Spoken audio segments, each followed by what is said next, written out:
parliament ఎలక్షన్లలో assembly ఎలక్షన్లలో చెప్పిండ్రు మళ్ళా అది అయిపోయిన తర్వాత 31,000 కోట్లు అని చెప్పిర్రు మళ్ళా బడ్జెట్లో పెట్టింది 26,000 కోట్లు మళ్ళా యాక్చువల్ రుణమాఫీ చేసింది 17,000 కోట్లు ఆ 17,000 కోట్లు చేసిర్రా లేకుంటే చేయలేదా అనేది కూడా అనుమానం కలుగుతా ఉంది మళ్ళా బ్యాంకర్స్తో మీటింగ్ పెట్టుకున్నప్పుడు ఆర్థిక శాఖ మంత్రి గారు బట్టి విక్రమార్క గారు ఏమంటారు 7,500 కోట్లు మాత్రమే రిలీజ్ చేసినామంటారు అరే అసలు ప్రజలని ఎందుకు ఇట్లా అబద్ధాలు ఆడుతురు ఏం చేయాలనుకుంటుర్రు రైతులకి రుణమాఫీ ఎందుకు చేస్తలేరు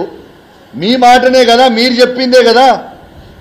ఏకకాలంలో రుణమాఫీ చేస్తామని చెప్పింది మీరే కదా మరి ఇయాల దాకా మీరు రుణమాఫీ ఎందుకు చేయలేదు దీని మీద పట్టించుకోమంటే రుణమాఫీ కాలేదురా బాబు అని రైతులు మొత్తం తిరుగుతూ ఉంటే అందరూ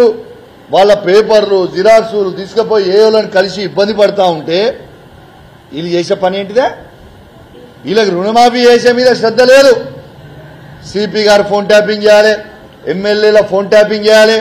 ఎమ్మెల్సీల ఫోన్ ట్యాపింగ్ చేయాలి ఎంపీల ఫోన్ ట్యాపింగ్లు చేయాలి సిఐల ఫోన్ ట్యాపింగ్ చేయాలి ఏసీపీల ఫోన్ ట్యాపింగ్ చేయాలి ఎంఆర్ఓల ఫోన్ ట్యాపింగ్ చేయాలి గిదా మీరు చేసే పని స్వయంగా మీ శాసనసభ్యుడే చెప్తుంటే ఒక మంత్రి గారి ఇంట్లో కూర్చొని ఇంట్లో నిలుసోని మీరు చెప్పుతుంటే ప్రజలకి మీరు ఏం మెసేజ్ పంపుతున్నారు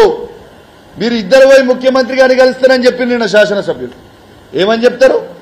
మేము ట్యాపింగ్ చేసినాం ఫోన్ అని చెప్తారా ఏం చెప్తారు యు ప్లీజ్ ఆన్సర్ మళ్ళా స్వయంగా నిన్న ఎమ్మెల్యే గారు ఇంకోటి కూడా అన్నాడు ఏమన్నారు మేము పోస్టింగ్లు ఇప్పిస్తే సిఐలకి సిపి గారు తీసుకుంటలేరు అన్నాడు సరే అది సంతోషం కానీ సిపి గారికే అధికారాలు ఇస్తామని చెప్పి మీ ముఖ్యమంత్రి అన్నాడు కదా రేవంత్ రెడ్డి గారే స్వయంగా మేము పోస్టింగ్లలో ఇన్వాల్వ్ కాము అధికారులకే ఇచ్చిపెడుతున్న పోస్టింగ్లు అన్నది మీ ముఖ్యమంత్రే కదా ఎంతమంది డబుల్ స్టాండర్డ్ మాటలు మాట్లాడతారు మరి ఎమ్మెల్యేగా మీరిచ్చినప్పుడు పోస్టింగ్లు ఇవ్వాలంటే మరి నేను కూడా హుజరాబాద్ నియోజకవర్గ ఎమ్మెల్యేనే కదా మరి మేము లెటర్లు ఇస్తే మీరు ఎందుకు యాక్సెప్ట్ చేస్తలేరు ఎందుకు పోస్టింగ్లు ఇస్తలేరు అని నేను అడుగుతున్నా నువ్వు ఎమ్మెల్యేనే నేను ఎమ్మెల్యేనే అంటే నీకైతేనో